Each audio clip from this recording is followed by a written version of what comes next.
اعوذ باللہ من الشیطان الرجیم بسم اللہ الرحمن الرحیم الحمدللہ رب العالمین والصلاة والسلام علی سید الانبیاء والمرسلین اما بعد فاعوذ باللہ من الشیطان الرجیم بسم اللہ الرحمن الرحیم۔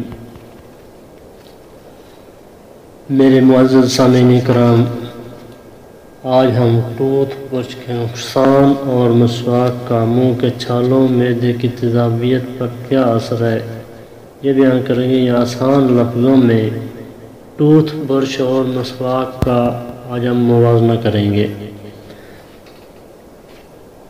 منہ کے چھالوں کا علاج۔ اطباء کا کہنا ہے بعض اوقات گرمی اور معدہ کی تیزابیت سے منہ میں چھالے پڑ جاتے ہیں اور اس مرض سے خاص قسم کے جراثیم منہ میں پھیل جاتے ہیں۔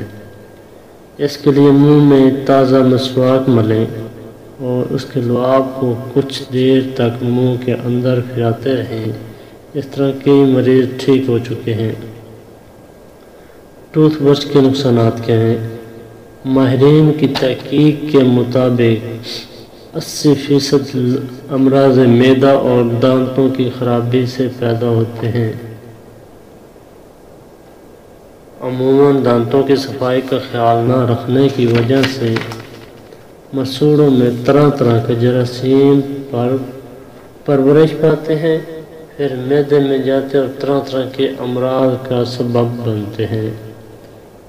یاد رہے، ٹوتھ برش مسواک کا نعم البدل نہیں، بلکہ ماہرین نے اعتراف کیا ہے جب برش کو ایک بار استعمال کر لیا جاتا ہے تو اس میں جراثیم کی تہ جم جاتی ہے۔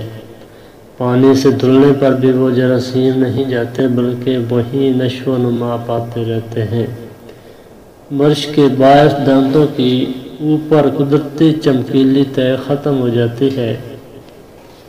برش کے استعمال سے مسوڑے آہستہ آہستہ اپنی جگہ چھوڑ جاتے ہیں، جس سے دانتوں اور مسوڑوں کے درمیان خلا یعنی گیپ پیدا ہو جاتا ہے اور اس میں خوراک کے ذرات پھنستے سڑتے اور جراثیم اپنا گھر بناتے ہیں۔ اس سے دیگر بیماریوں کے علاوہ آنکھوں کے طرح طرح کے امراض بھی جنم لیتے ہیں۔ اس سے نظر کمزور ہو جاتی ہے، بلکہ بعض اوقات آدمی اندھا ہو جاتا ہے۔ میرے بھائی، ایک چیز جان لیجیے کہ آپ کے دل میں کبھی کبھی یہ خیال آئے کہ میں تو برسوں سے مسواک استعمال کرتا ہوں مگر میرے تو دانت اور پیٹ دونوں ہی خراب ہیں۔ میرے بھولے والے اسلامی بھائیوں، اس میں مسواک کا نہیں، آپ کا اپنا قصور ہے۔ تو میں اس نتیجے پر پہنچا ہوں کہ آج شاید لاکھوں میں سے کوئی ایک آدھی ایسا ہو جو صحیح اصولوں کے مطابق مسواک استعمال کرتا ہو۔ ہم لوگ اکثر جلدی دانتوں پر مسواک مل کر وضو کر کے چل پڑتے ہیں، یعنی یوں کہہ لیجئے کہ ہم مسواک نہیں بلکہ رسم مسواک ادا کرتے ہیں۔ تو میرے وہ بھائی جو مسواک کی جگہ ٹوتھ پیسٹ اور برش استعمال کرتے ہیں، خود سوچیں، پلیز واپس سنت کی طرف آئیے۔